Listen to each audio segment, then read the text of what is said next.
4.3, number 3. Now, here I'm doing something a little bit different. I figured out how much gravity accelerates me, how much force is applied there. I figured out how much force my car applies to moving itself along. But I thought to myself, what if I took all that engine force, instead of using it to move a car, I used it to just accelerate me, as though I was like on a giant slingshot or something. If I took all the force that the engine can produce and simply put it to me and only me, how fast would I accelerate?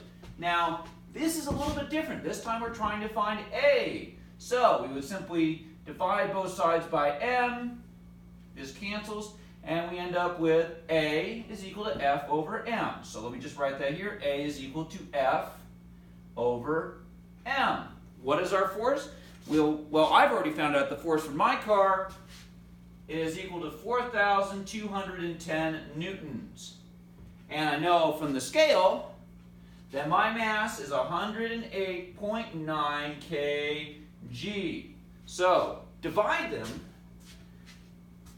All you gotta do, 4,210 divided by 108.9, if you happen to have the same car and weigh the same amount as me, and I get a number of 37.842. Now, that number, kind of big, isn't it? Well, I mean, it's not the size of the number. Let's say it's a little more precise than we can really be. So, I have 4 sig figs here, but on the top, 4, 2, 1, 0.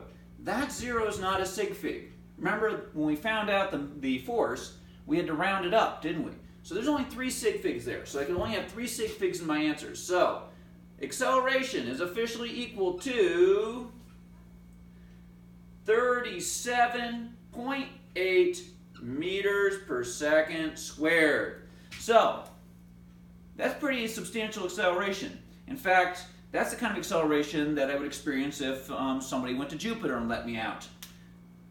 But that's why that engine moves the whole car and not just me. Thank you.